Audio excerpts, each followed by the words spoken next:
فرما دے، ظالمین کو ظلم و ستم سمیت نیست و نابود فرما دے، ملک عزیز پاکستان کو سلامتی و استحکام عنایت فرما دے، پاکستان کے ساتھ خیانت کرنے والے اندرونی و بیرونی خائنین و دشمنوں کو ذلیل و رسوا فرما دے، علماء اکرام، مبلغین اعظام، مجتہدین اعظام، مراجع اعظام، خصوصاً رہبر معظم انقلاب کو طول عمر عنایت فرما دے، پروردگار عالم انقلاب اسلامی کو انقلاب امام مہدی سے متصل فرما دے، ہمارے آخری حجت کے ظہور میں تعجیل فرما دے، ہم سب کو آپ کے اعوان و انصار میں سے ہونے کی توفیق عنایت فرما دے۔ دعاؤں کی قبولیت کے لیے درود پڑھیں محمد و آل محمد کی ذات پر۔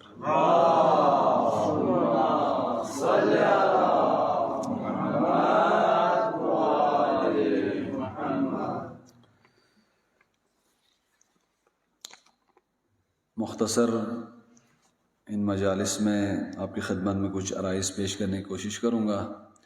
اولاً آج شیعیان حیدر کرار کے قائد و رہبر عارف حسین الحسینی شہید کی برسی ہے۔ دعا گو ہیں خداوند متعال اس شہید عظیم کو امام حسین علیہ السلام کے ساتھ محشور فرمائے۔ ہمیں اس عظیم رہبر شیعیان پاکستان کی فکر کو، آپ کے مکتب کو، آپ کی سیرت کو سمجھنے کی توفیق عنایت فرمائے، اور ہمیں اس شہید کے راستے کو زندہ رکھنے کی اور زندہ رکھ کر شیعہ سنی وحدت بھائی چارگی کی فضا قائم کرتے ہوئے اپنے ملک عزیز کو مستقل و مستحکم پاکستان میں بدلنے کی توفیق عنایت فرمائے۔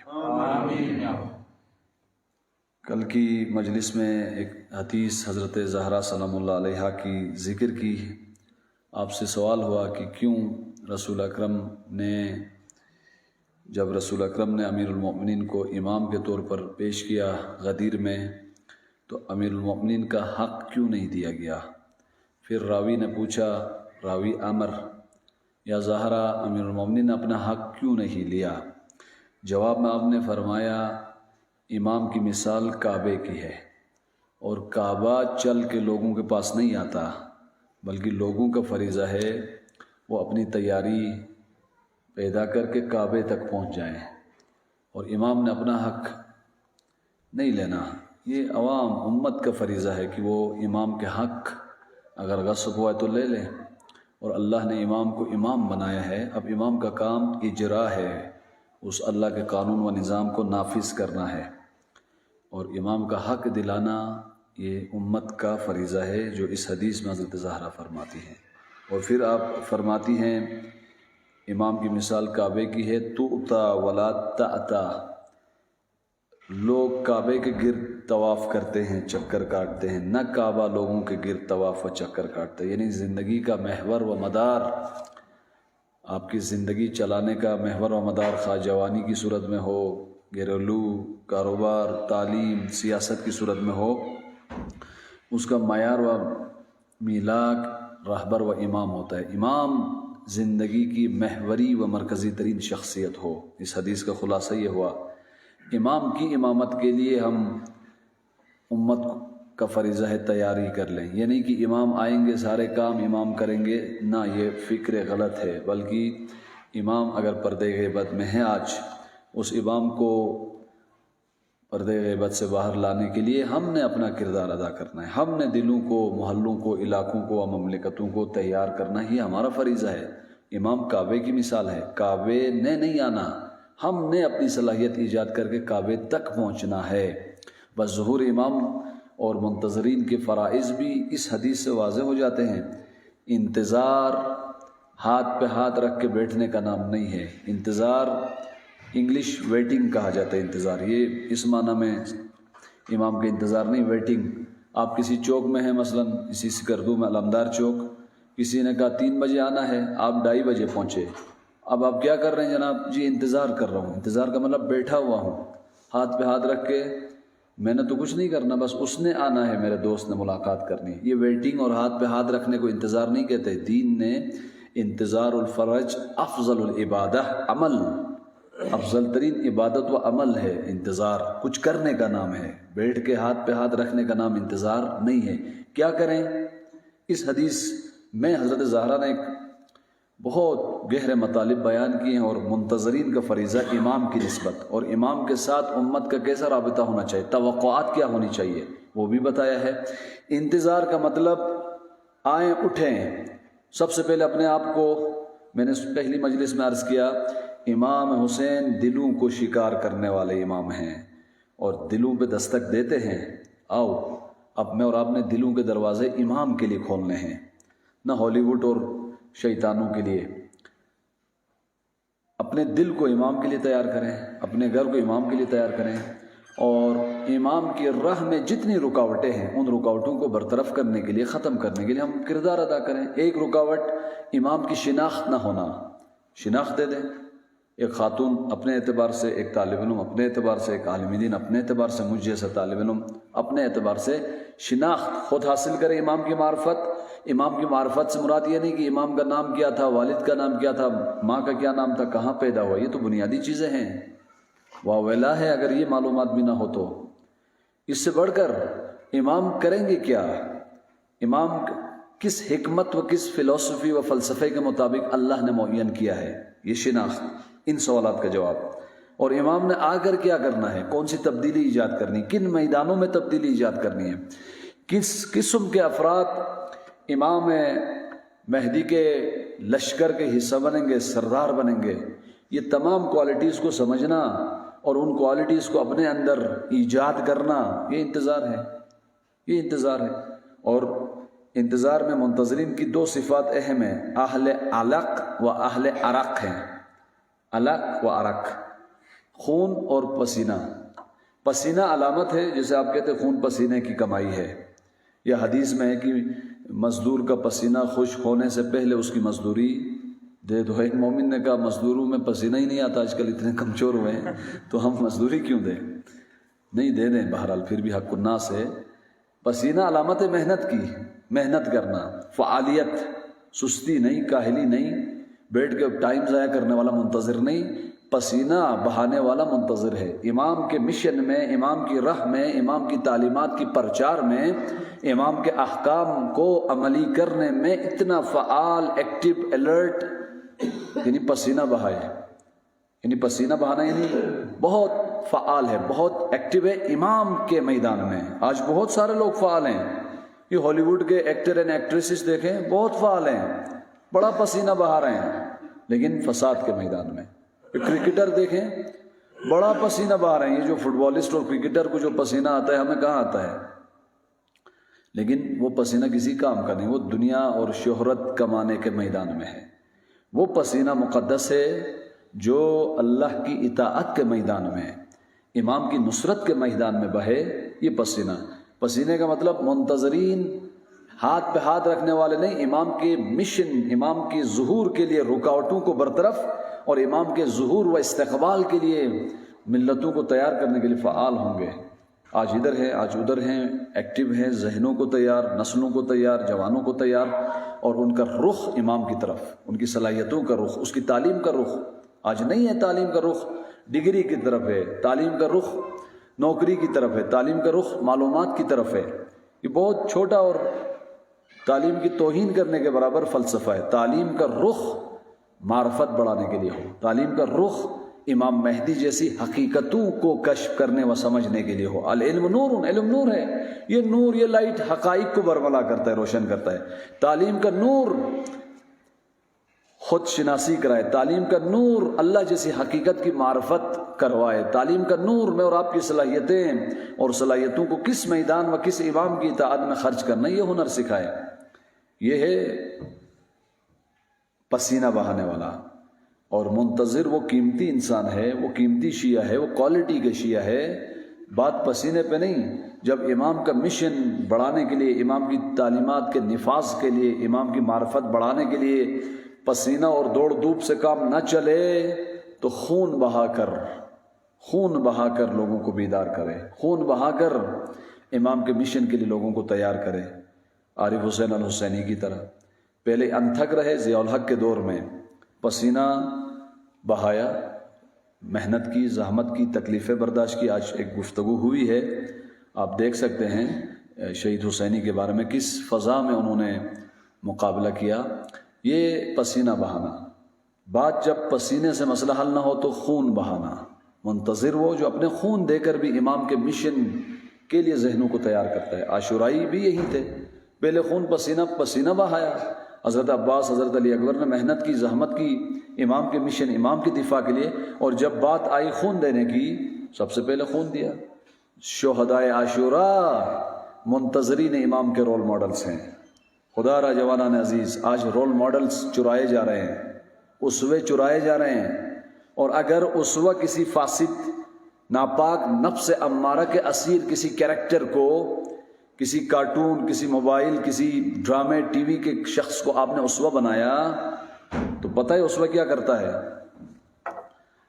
اسوہ آپ کی صلاحیتوں کو بھی چراتا ہے، اسوہ آپ کے ذہن کو بھی چراتا ہے، اسوہ آپ کے لباس پہ بھی اثر انداز ہوتا ہے، اسوہ آپ کی فکر پہ بھی اثر انداز ہوتا ہے، اسوہ آپ کی غذا پر اثر انداز ہوتا ہے، اسوہ آپ کی دوستیوں پر بھی اثر انداز ہوتا ہے، حتیٰ اسوہ آپ کی محبت اور نفرت کے معیارات کو بھی بدلتا ہے، حتیٰ اسوہ حق و باطل کے معیارات کو بھی بدلتا ہے۔ اب اگر یہ کارٹون کے اسوے ہوئے، یہ کرکٹ اور کھیل اور ریسلنگ کے یہ ناپاک اسوے ہو گئے آپ کے اسوے یعنی محوری شخصیت، وہ شخصیت جس کے گرد میں اور آپ کی زندگی کی صلاحیتیں اور محبت اور نفرت کا معیار طواف کرے، وہ مرکزی شخصیت، وہ محوری شخصیت جس کا غلبہ میں اور آپ کے دل و دماغ اور افکار پر ہو، اسے اسوہ کہا جاتا ہے۔ اسے اسوہ نہیں کہا جاتا جس کے صرف نعرے لگا دیں، جس پر صرف منقبت پڑی جائے، نہ، وہ جو آپ کے دل و دماغ اور آپ کے وجود پر چھایا ہوا ہے، اور اتنا چھایا ہوا ہے کہ اس کا اثر آپ کے لباس پہ بھی آ رہا ہے، آپ کے افکار پہ بھی آ رہا ہے، آپ کے بالوں کی کٹنگ پہ بھی آ رہا ہے، آپ کی دوستی پہ بھی آ رہا ہے، اور آپ کی عادتوں پہ بھی آ رہا ہے، آپ کی خلوت پہ بھی آ رہا ہے، آپ کی جلوت پہ بھی۔ جس کا آپ کی زندگی اور آپ کے دل و دماغ، آپ کی تعلیم اور آپ کی صلاحیتوں پر حکومت ہو، وہ کیریکٹر اسوہ کہلاتا ہے۔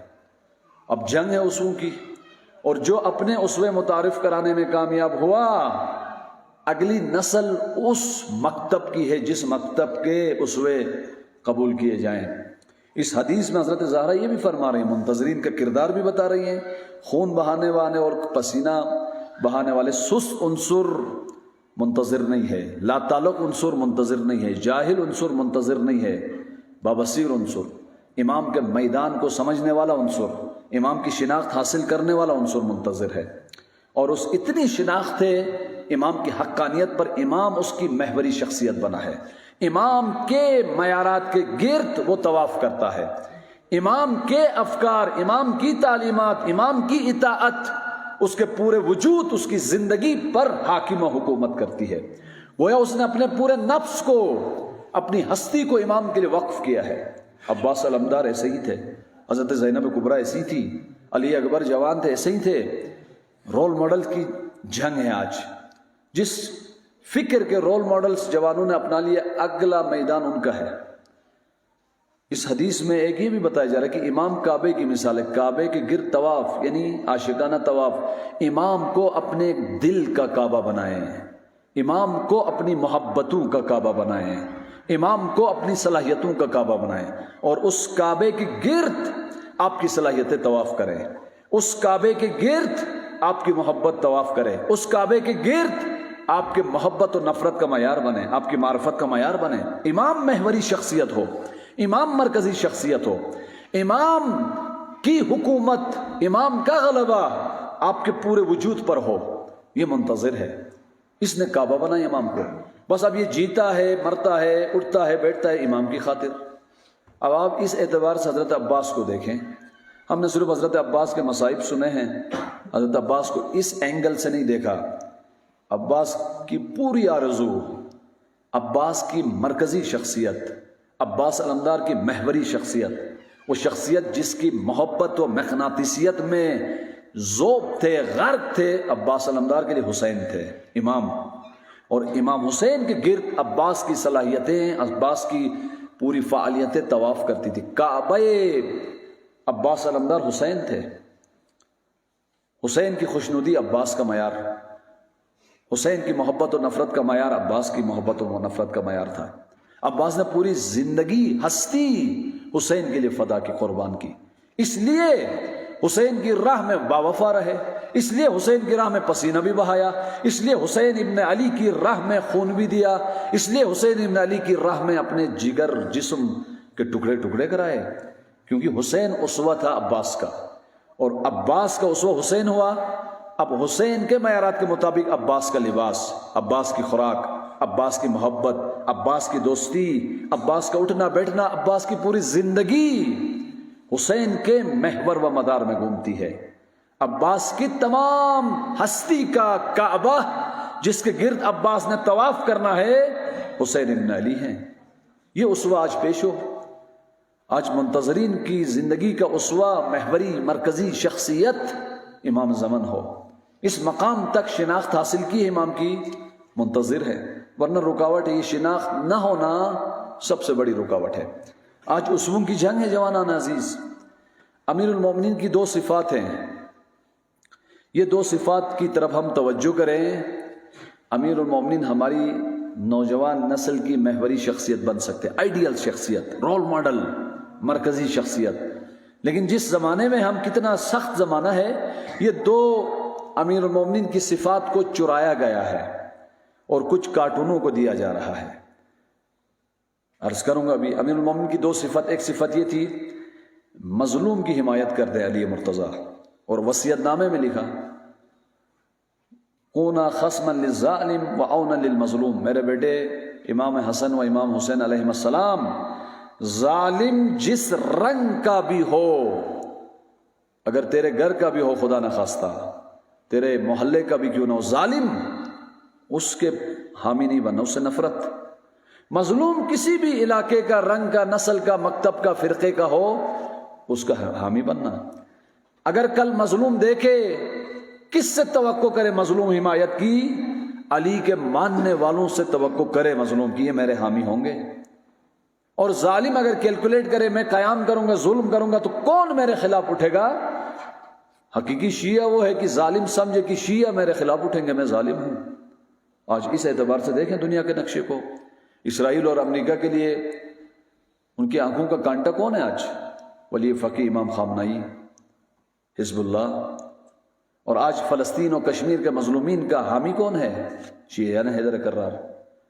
ایک مظلوم کی حمایت، یہ اتنا اٹریکٹیو صفت ہے امیر المومنین کی کہ لوگ امیر المومنین کی شخصیت کے جاذبے میں پروانے کی طرح محو ہوتے ہیں، غرق ہوتے ہیں، جذب ہوتے ہیں، جس طرح مغناطیس کا عاشق لوہا ہوتا ہے، چمٹ جاتا ہے، دور ہی نہیں ہوتا۔ ایک یہ چیز۔ دوسری چیز، امیر المومنین میں غیر معمولی صلاحیتیں ہیں، غیر معمولی الہی صلاحیتیں۔ 40 مقامات پر علی مرتضیٰ ایٹ اے ٹائم آ سکتے ہیں، ملتے ہیں 40 مقامات پر، اس سے بھی بڑھ کر۔ یہ ایک صلاحیت۔ امیر المومنین اتنی بلندی کی طرف جاتے، رسول اکرم معراج پہ گئے، جس لہجے میں خدا نے خطاب کیا رسول اکرم نے، وہ لہجہ امیر المومنین کا تھا۔ فرمایا میرا بھائی یہاں پہنچا ہوا ہے۔ امیر المومنین نے مرحب جیسے ظاہری پہلوانوں کو پچھاڑا اور فرمایا میں نے باب خیبر کو ما قلعت باب الخیبر، باب خیبر کو جسمانی طاقت سے نہیں اکھاڑا، روحانی طاقت سے اکھاڑا ہے۔ غیر معمولی صلاحیت۔ یہ دو کوالٹیز جس میں بھی آئیں، انسانی فطرت کا تقاضا ہے وہ اس کے عاشق ہوتے ہیں، وہ اس کا رول ماڈل ہوتا ہے، اس کو فالو کرتے ہیں، اس کے پیروکار بنتے ہیں، یہ محوری شخصیت بنتا ہے۔ یہ امیر المومنین کی صفات تھی، ہم نے نہیں بیان کیا، ہم نے پیش نہیں کیا اپنی نسل کو۔ اب یہ دو صفات کس نے چرایا ہے؟ جوانان عزیز، اسپائڈر مین دیکھتے ہیں نا، اسپائڈر مین ایک کارٹون ہے، دیکھنے میں تو ہم جی ایک کارٹون ہے، بچے کارٹون دیکھ رہے ہیں، کون سے بازار میں مارکیٹوں میں جا کے نشئی بن رہے ہیں۔ اسپائڈر مین، بعض لڑکوں کے شرٹ پہ بھی اس کی تصویر، بعض اسکول کے بیگ بھی اسپائڈر مین کی تصویر، بعض چیونگم کھاتے ہیں جی اسپائڈر مین صاحب کی تصویر۔ کیوں اتنا اس اسوے کو پھیلا رہے ہو؟ اب معلوم ہو گیا ذکر حسینی کا کتنا اثر ہے۔ وہ چیونگم میں بھی اپنے کریکٹر پیش کر رہے ہیں، اور ہم اپنی عزاداری میں اپنے کریکٹر پیش نہ کریں، ہم اپنے مجالس میں اپنے اصول کو پیش نہ کریں۔ کتنا ظلم۔ اسپائڈر مین کو دو صفات دی ہے، البتہ آپ نے دیکھنا نہیں ہے، میں بتا رہا ہوں، دیکھ کے بتا رہا ہوں۔ ایک صفت یہ کہ مظلوم کی حمایت کرتا ہے، جہاں بھی ظلم ہوتا ہے اسپائڈر مین صاحب چھلانگیں مارتے ہوئے اس بلڈنگ کو کراس کر کے اس بلڈنگ کو کراس اس آسمان میں گیا، وہاں سے چھلانگ مار کے پاکستان سے ہندوستان، ہندوستان سے سمندر کو ایک چھلانگ مار کے عبور کیا، پہنچ گیا، مظلوم کی حمایت کی۔ اور یہ مظلوم کی حمایت چھوٹے بچے خصوصاً جن کی فطرت آلودہ نہیں ہوئی، اس مظلوم کی حمایت کرنے والے کو پسند کرتے ہیں، اس کے عاشق ہوتے ہیں، اس سے متاثر ہوتے ہیں، اس کو دل سے قبول کرتے ہیں۔ ایک دوسرا، اس میں غیر معمولی صلاحیت اس میں دکھائی گئی ہے، امیر المومنین کا اسوہ چرایا گیا ہے اور ہمیں پتہ ہی نہیں۔ اللہ نے اپنی حکمت کے تحت علی کے اندر یہ صفات دو رکھی تاکہ ان دو صفات کو بیان کر کے والدین، مائیں، علماء، مجھ جیسے طالب علم نسلوں کو حیدر کرار کے عاشق بنائیں، اور علی مرتضیٰ کسی قوم کی شخصیت کا امام بن جائے، محوری شخصیت بنے، تو ان کی تمام صلاحیتیں، جوانیاں، ان کی تعلیم، اقتصاد، سیاست علی کے کعبے کے گرد طواف کریں گی۔ محمد وآل محمد بلندر سلوات۔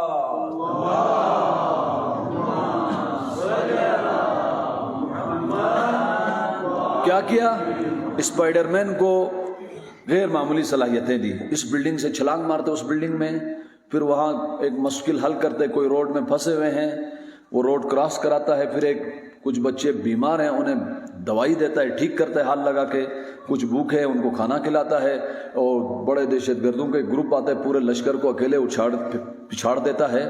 یہ دو، ایک غیر معمولی صلاحیت، عام انسانوں کے بس کی بات نہیں۔ عام انسان ایک چھلانگ تو کیا 2 سیڑھیوں سے چھلانگ نہیں مار سکتا، وہ 100 منزلہ عمارت کراس کر کے یہاں سے چھلانگ مار کے گلگت سے چھلانگ مار کے ہندوستان سے چھلانگ مار کے امریکہ پہنچ رہے ہیں۔ یہ نفسیاتی جنگ ہے جوانان عزیز، یہ ان کے ماہرین نے بنایا ہے، یہ نہ سمجھے انہوں نے اسپائڈر مین بنایا اس لیے کہ شیعہ بچے جو ہے نا یہ دیکھیں اور والدین تنگ نہ ہو، اس لیے نہیں بنایا۔ رہبر معظم نے فرمایا کھیل ہی کھیل میں انہوں نے وہ بچے جو شیعہ محبان اہل البیت کی آغوش میں پرورش پائے تھے، کھیل ہی کھیل میں قبل از اس کے کہ والدین، علماء، اس اساتذہ ان بچوں کو علی مرتضیٰ کے اسوے کے عاشق بناتے، کھیل ہی کھیل میں اسپائڈر مین کو وہ صفات دے کر اس آغوش سے اٹھا کر نفس امارہ کی استکباری فرعونی تہذیب کا عاشق بنایا۔ یہ 2 صفات دے کے آج بچے اسپائڈر مین کے عاشق ہیں، امیر المومنین کا نام ہی نہیں جانتے۔ اب شرٹ بھی اسپائڈر مین کی ملے گی، بیگ بھی اسپائڈر مین کا، چوئنگم بھی اسپائڈر مین کی، دماغ میں اسپائڈر مین۔ کل امام زمن ظہور فرمائیں گے، امام زمن کو اتنا نہیں سمجھیں گے، متاثر نہیں ہوں گے، معاذ اللہ اسپائڈر مین کے عاشق ہو گئے، ان کی صلاحیتیں بھی اس راہ میں ہیں۔ لہذا اس حدیث میں زہرائے مرضیہ آج کی اس جنگ میں اور آپ کی مشکل کشائی فرما رہی ہیں۔ مثل الامام کمثل الکعبہ، امام کی مثال کعبے کی ہے، کعبے کے گرد طواف کرو، کعبہ مرکزی ترین مرکز ہو آپ کی عبادات کا، نماز پڑھو کعبے کے رخ، کھانا کھاؤ کعبے کے رخ، یعنی یہ محوری مرکزی ستون ہو۔ اور کعبہ، یہ کعبہ ہے، ظاہر ہے، جسم ہے، اس کعبے کا باطن ہر زمانے کا امام ہوتا ہے۔ بس اپنی جوانیاں تعلیم کا محور مدار امام ہو، جوانان عزیز، امام زمن ہو۔ کیوں پڑھ رہے ہو؟ روٹی کے لیے، نوکری کے لیے، ڈگری کے لیے، مشہور ہونے کے لیے؟ نہ، اس لیے پڑھ رہا ہوں باشعور بن کر امام زمن کے ظہور کے لیے نسلوں کو تیار کر سکوں۔ یہ فلسفہ کہاں، یہ نورانی تعلیم کہاں، اور وہ تیزابی تعلیم کے تیزاب میں ڈال اس کی خودی کو، ہو جائے ملائم تو جدھر چاہے ادھر پھیر۔ تیزاب ہے آج تعلیم شعور نہیں دے رہی، آج تعلیم علی جیسے کریکٹرز کو اسوہ کے طور پر نہیں پیش کر رہی، آج تعلیم خواتین کو فٹ بالسٹ بنانے میں زیادہ چکر میں ہے۔ آج تعلیمی اداروں میں کتنے اسکینڈلز ہو رہے ہیں، ضد اخلاقی، ہزاروں کی تعداد میں، کتنے 400 افیون کے اسیر ہو رہے ہیں نوجوان نسل یونیورسٹیز میں۔ کیوں؟ تعلیمی کا فلسفہ گرایا، ڈگری، نوکری، پھر کرپشن۔ پاکستان میں یہی ان پڑھوں نے کرپشن نہیں کی، پاکستان میں پڑھے لکھے بیوروکریٹس اور سی ایس ایس ٹاپر نے، سی ایس ایس یعنی پاکستانی تعلیمی نظام کے کامیاب ترین افراد، اور کامیاب اتنے ہیں کہ بڑی کامیابی سے کرپشن کے ہنر جانتے ہیں. تعلیم کا فلسفہ گرا ہے. آج پاکستان کس بحران کا شکار ہے. تعلیم کے لیول کو بڑھایا جائے. تعلیم اس لیے پاکستان کو ایک مستقل ملک بنا سکے. تعلیم اس لیے نہیں کہ پاکستان کو لوٹ لیں. تعلیم اس لیے امام عزت و امام ہدایت جو مقام انسانیت پر فائز کرتے اس امام کو سمجھنے کے قابل بنے, اس لیے تعلیم ہو. یہ تعلیم پھر اپنے ملک کی ترقی کے لیے بھی میں اور آپ کے اندر احساس ایجاد کرے گی. لہٰذا امام کو اپنی زندگی کا مرکز و مدار بنائیں. اور امام حسین کے کردار کے اندر مظلومیت بھی ہے اور غیر معمولی ترین صلاحیت ہے انسانوں کو بدلنے کی. امام حسین سب سے بڑھ کر اسوہ و کریکٹر ہو سکتے ہیں. اور اس لیے جوانان عزیز امام مہدی علیہ السلام مصائب امام حسین میں بھی بیان فرماتے ہیں. جب آپ کعبے سے قیام کریں گے اور امام یہ نعرہ دیں گے اپنے منتظرین کو کہ ینادی بشعار یا لسارات الحسین انا طالب بالآثار. امام مہدی بلند آواز میں کہیں گے میں حسین کا بیٹا, حسین کا انتقام لینے کے لیے میں قیام کر رہا ہوں. میرا الگو, رول ماڈل, میری محوری مرکزی شخصیت حسین ابن علی ہے. عزاداری کا مقصد یہ ہے کہ امام حسین محوری شخصیت بنے تاکہ ہم امام مہدی کے کاروان کا حصہ بن سکیں. اس لیے اس امام حسین کو اپنے دلوں کا کعبہ بنا کر اس امام کے معیار مکتب فکر کے گرد طواف کریں. اس معیار کے مطابق ہم اپنی زندگی کو سنواریں. ایک مرتبہ درود پڑھیں محمد و آل محمد کی ذات پر.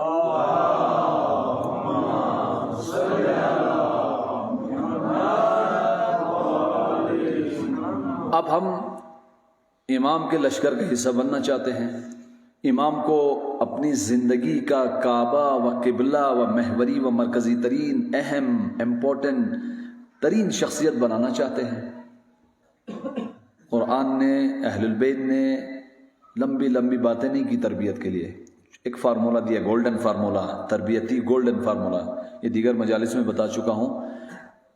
قرآن نے, دین نے امام کو دکھایا ہے, کہا یہ امام, آپ اس امام کے عاشق بنو, باقی آپ کی زندگی کے مسائل حل. آپ تربیت پا گئے.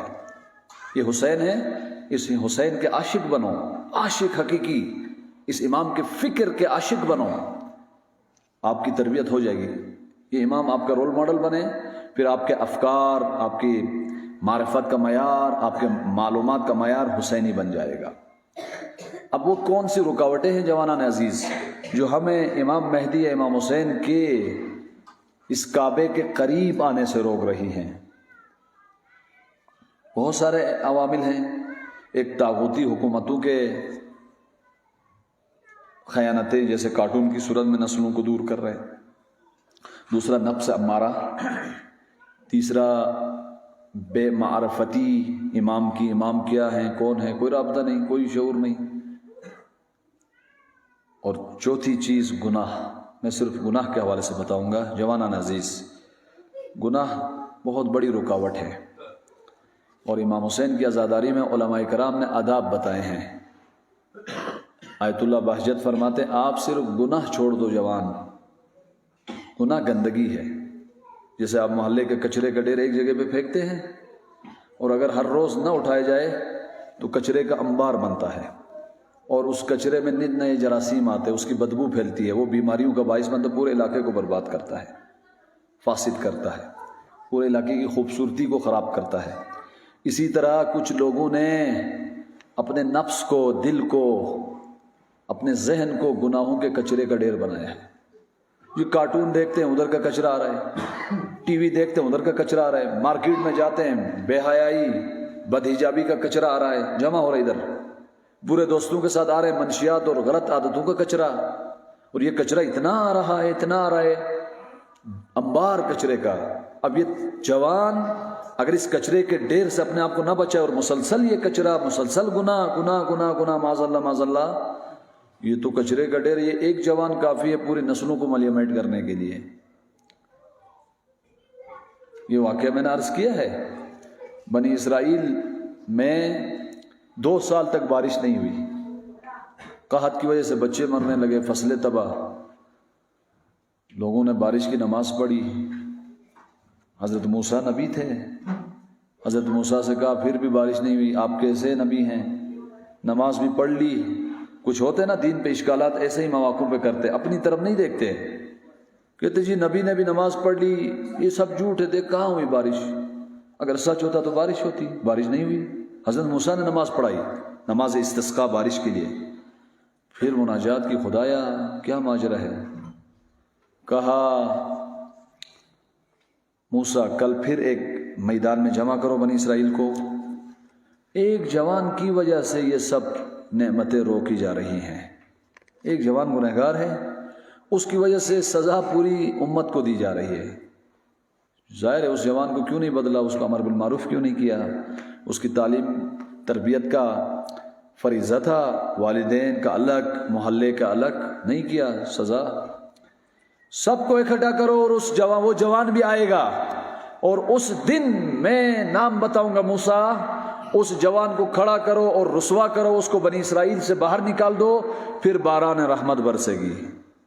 موسیٰ نے سب کو بلایا، گناہ بتا رہا ہوں امام سے روک رہا ہے، گناہ ہے جو ہمیں امام کو محوری شخصیت بنانے سے روک رہا ہے، گناہ حجاب بن رہے میں اور آپ اور میں اور امام زمان کی راہ میں۔ موسیٰ سب کو بلاؤ اور کل اس جوان کو رسوا کروں گا، آپ بنی اسرائیل سے نکال باہر کرو۔ جمع ہو گئے، حضرت موسیٰ نے کہا خدا نے ابھی وحی کی ہے، ایک جوان گنہگار کی وجہ سے 2 سال تک بارش نہیں ہوئی اور آپ کے کھیت کھلیان اور بچے غذا نہ ہونے کی وجہ سے مرے ہیں، وہ ذمہ دار ہے، اور اس کو خدا نام لے گا، مجھے میں کھڑا کروں گا سوسائٹی کے سامنے رسوا، اور اس کو ملک سے باہر نکال لیں گے، پھر مشکلات حل ہوں گی۔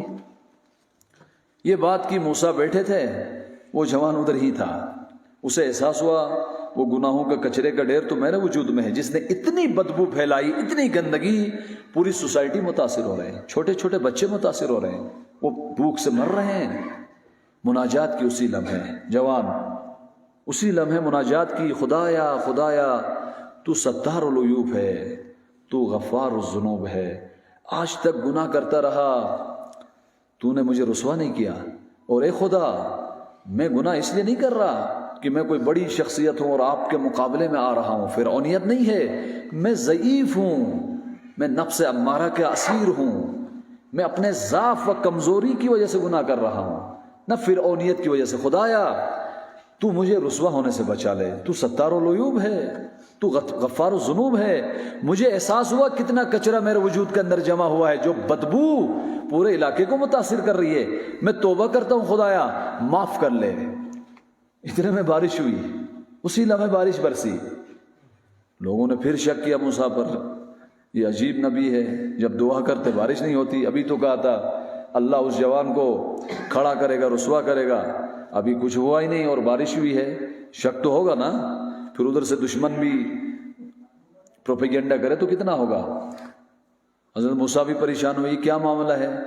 کہا خدایا کیا معاملہ ہے؟ کہا موسیٰ جوانان عزیز موسیٰ جس کی وجہ سے بارش روکی 2 سال، آج آپ لوگوں کی دعاؤں کی وجہ سے نہیں برسا رہا، اسی کی وجہ سے بارش برسا رہا ہوں۔ روکی اس لیے کہ وہ گناہگار تھا، برسا اس لیے رہا ہوں اس نے توبہ کی ہے، اس نے استغفار کیا۔ تو نام کیا ہے؟ موسیٰ نے کہا موسیٰ جب گنہگار تھا اس وقت نام نہیں بتایا، تو آج نے اس نے توبہ کر کے اپنے آپ کو پاک کیا ہے، اس کا نام کیوں بتاؤں؟ اس کا نام فرشتوں کو بھی نہیں بتاؤں گا، میں ستار العیوب ہوں۔ جوانان، بس جوان گنہگار ہوں تو معاشرے میں آفات بیماریاں آتی ہیں، اور جوان توبہ کریں تو معاشرے میں کسی گھر میں جوانان عزیز رحمت نازل ہونے کا ذریعہ بھی جوان ہے۔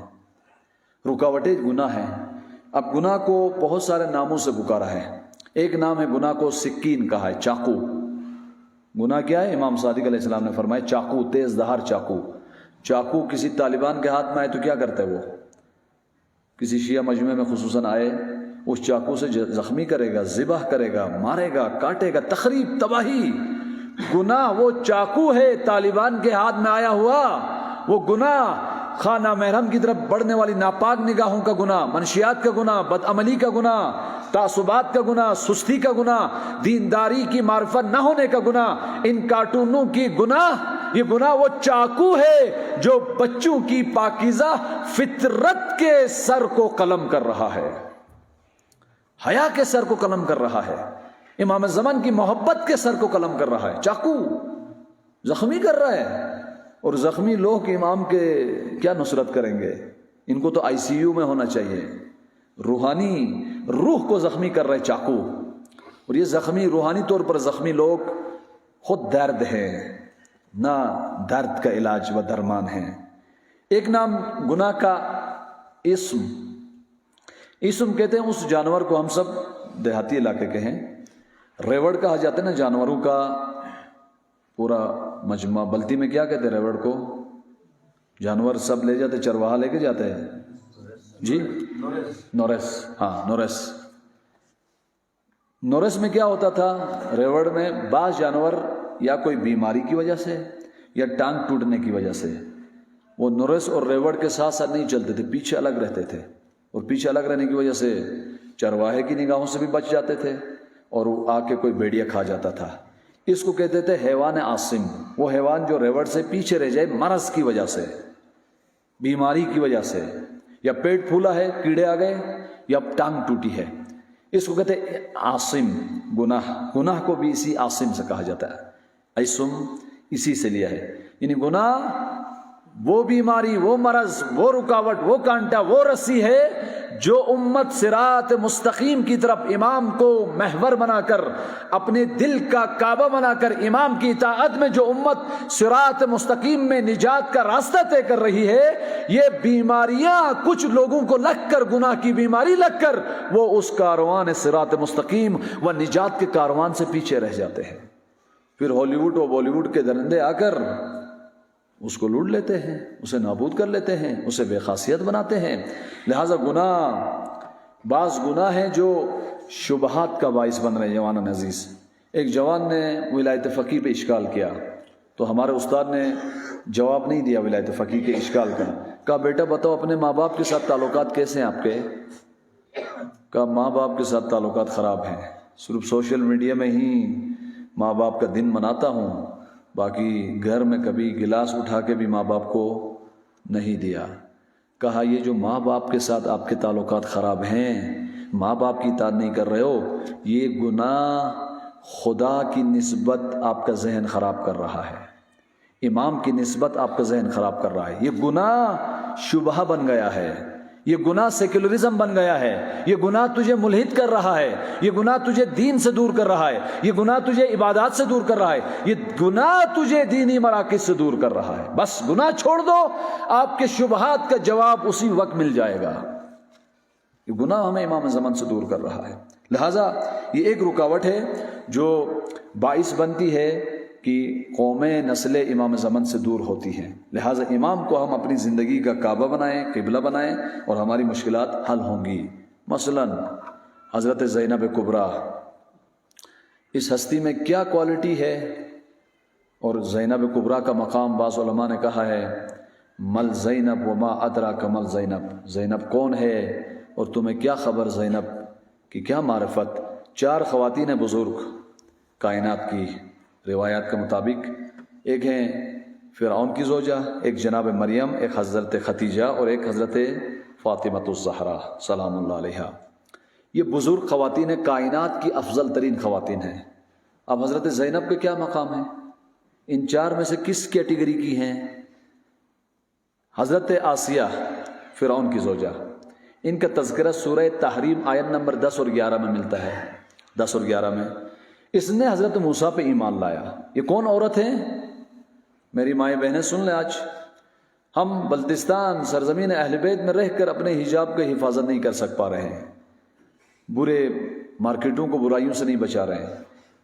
فرعون کی زوجہ، فرعون فساد و فحشاء کا مرکز، دنیاوی مال و منال. فرعون کی زوجہ فرعون کی طرح مال و منال اور اقتدار اور دنیاوی وسائل میں غرق، لیکن یہ بی بی دیکھیں، اس کا ارادہ دیکھیں. اور انسان اٹھنا چاہے گناہوں سے اٹھے، ارادہ کرے تو کتنا بلند اٹھ سکتا ہے. فرعون فساد کا مرکز، فرعون کی زوجہ حضرت موسیٰ پر ایمان لاتی ہیں. ایمان لانے کے عوض فرعون نے دھمکی دی، میں تجھے طلاق دے دوں گا. کہا موسیٰ حق پر ہے، تو باطل ہے. میری زندگی کی محوری شخصیت، میرا رول ماڈل میرے اعمال کا کعبہ موسیٰ بن گئے ہیں. اب مجھے فرعون کے مال و منال کی یہ زر کو بر کو زیورات ہو، یہ چوڑیاں ہو، یہ سینڈل میرے دل کو اٹریکٹ نہیں کرتے. میرے دل پر موسیٰ کی حکومت ہے، کیونکہ وہ حق کا امام ہے، وہ حق کا نبی ہے. فرعون نے دھمکی دی، اور فرعون جن سے غصہ کھاتا تھا اسے سزا کس طرح دیتا تھا؟ 20 انچ کی میخیں تھی، کیل. انسان کو نیچے زمین پہ لٹاتا تھا، اس کے پیچھے لکڑی لٹا کر زمین پہ لٹایا، ہاتھ پیر اس لکڑی کے ساتھ میخیں گاڑتا تھا. ادھر میخ 20 انچ کی، ادھر میخ پورے وجود پر، اور آسیہ پر میخیں گاڑ کر زمین پر لٹایا. 20 انچ کی میخیں. اتنا سخت مرحلہ ہے، مجھے اٹھا لے. رب ابلی اے اللہ مجھے جلدی موت آ جائے، فرعون اتنا ظلم کر رہا ہے. نجنی من فرعون و عملہ، فرعون اور اس کے عمل سے مجھے نجات دے، مجھے اٹھا لے. اے اللہ بڑی مشکلیں و مسائل مجھ پر آن پڑ رہے ہیں، مجھے موت دے دے جلدی. کیلیں لگی، میخیں لگی. آپ سے بڑھ کر درد، اس سے بڑا درد انسان جسم پر میخیں تحمل کر سکتا ہے، لیکن حسین جیسے بھائی کا سر قلم ہوتے ہوئے نہیں دیکھ سکتا. سر قلم ہوا، آپ کے رخسار پر تماچے بھی مارے جا رہے تھے. کیوں نہیں آئی؟ دیکھا زینب کو جب پتہ لگا تیرے اون محمد امام کی راہ میں شہید ہوئے ہیں، ان خیموں میں سجدہ شکر بجا لایا. خدایا تیرا شکر، آج امام برحق کی راہ میں میرے بیٹوں کا نذرانہ قبول ہوا. آپ کی چادر چھینی گئی، آپ کے رسن ہاتھ پر رسن باندھے گئے، چھوٹے بچوں کو گھوڑوں کے قدموں تلے روندا گیا، حسین کی سکینہ کے رخسار چھینے گئے، تماچے مارے گئے. لیکن جب پوچھا گیا، زینب آسیہ کو پڑھنے والی مشکلات سے کئی گنا مشکلات ہیں ادھر، جسمانی مشکلات، روحانی مشکلات شدید سے شدید تر. کیسا پایا؟ آیا موت کی توقع کر رہی ہو؟ نہ، یہ نہیں کہا خدایا مجھے موت دے دے، خدایا مجھے فرعون اور آل فرعون کے اعمال سے نجات دے دے. کہا کربلا میں یہ مصائب مجھے خدا کی نسبت بدظن نہیں کر رہے. ما رأیتہ الا جمیلا، میں نے ان تمام مصائب کو اللہ کی اطاعت میں دیکھا ہے، اللہ کی اطاعت کے میدان میں یہ مصائب دیکھیں. اور یہ مصائب جب میں دیکھتی ہوں تو عاشقانہ انداز میں دیکھتی ہوں. مجھے خدائے حسین کربلا میں ملا. زینب کو یہ مقاومت کہاں سے ملی؟ جب زینب نے حسین کو اپنی زندگی کا محوری شخصیت کعبہ بنایا. اس حسین کی اطاعت کے کعبے کے گرد زینب نے طواف کیا.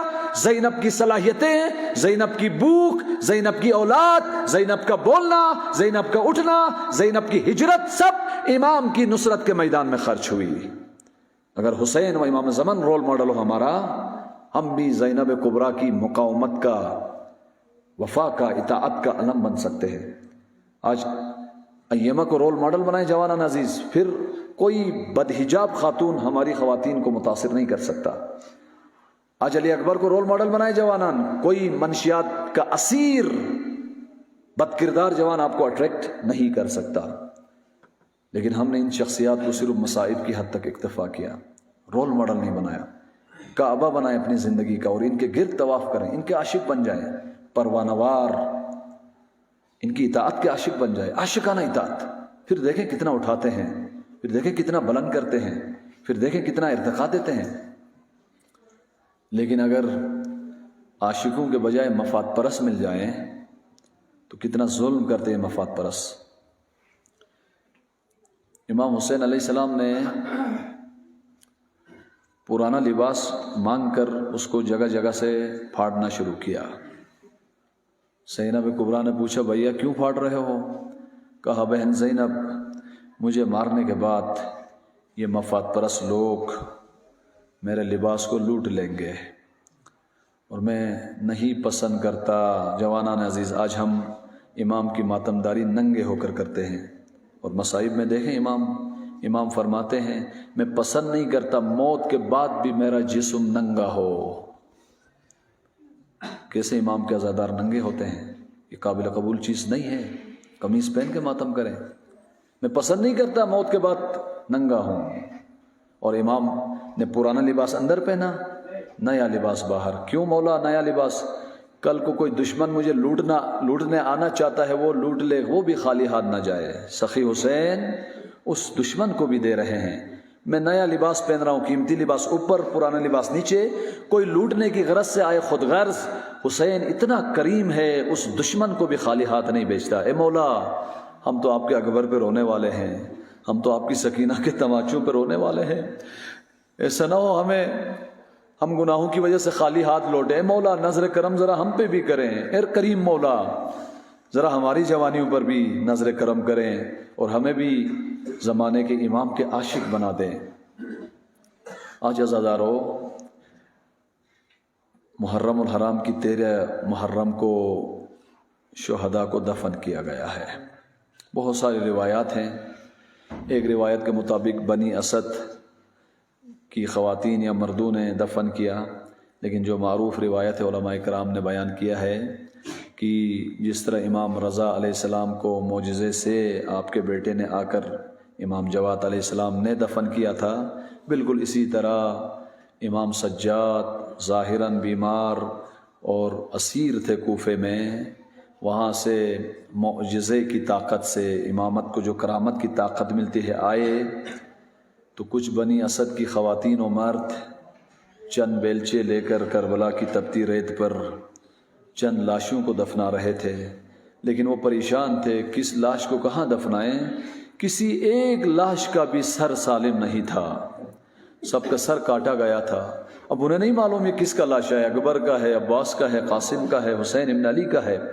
اتنے میں کوفے کی جانب سے غبار اٹھا، وہ ڈر گئے، ٹیلوں کے پیچھے چھپ گئے، عمر سعد کی فوج آ گئی سمجھے۔ اتنے میں دیکھا بیمار امام سجاد اپنے بابا کو دفنانے کربلا آئے ہیں۔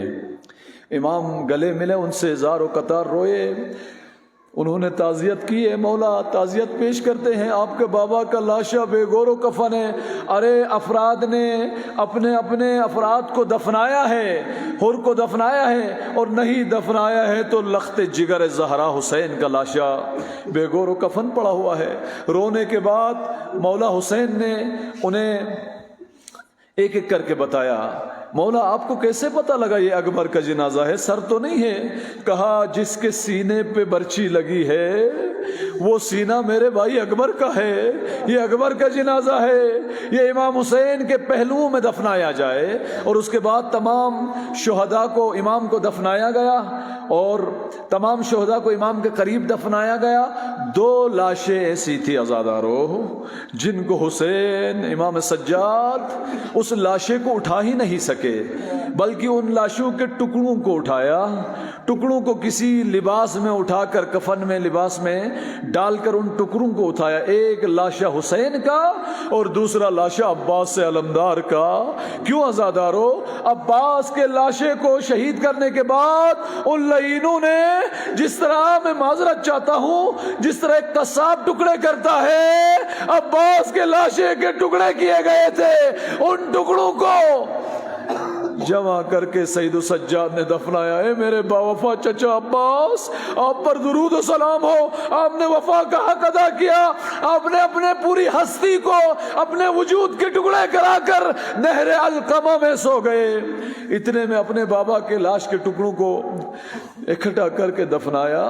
دفنانے کے بعد قبر بنائی، قبر بنانے کے بعد قبر کے اوپر اپنی انگلی سے لکھا امام سجاد نے، ھذا قبر الحسین قتلوا عطشانا، یہ میرے غریب بابا حسین کی قبر ہے جو نہر فرات کے قریب مارا گیا ہے لیکن پیاسا مارا گیا ہے، جس کا سر قلم کیا گیا ہے بڑی بے دردی سے، جس کے لاش پر گھوڑے دوڑائے گئے ہیں، اور اس لاش کے چند ٹکڑوں کو سجاد نے اٹھا کر قبر میں اتارا ہے۔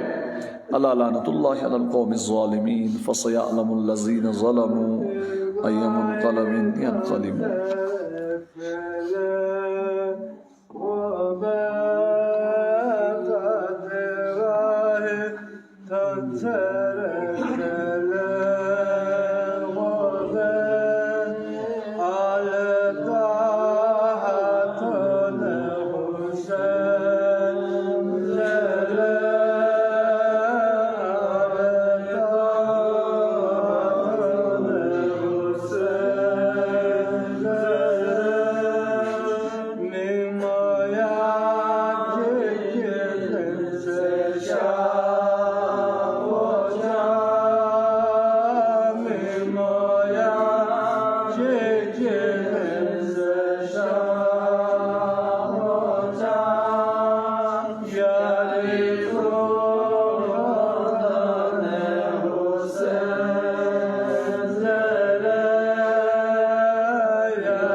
جس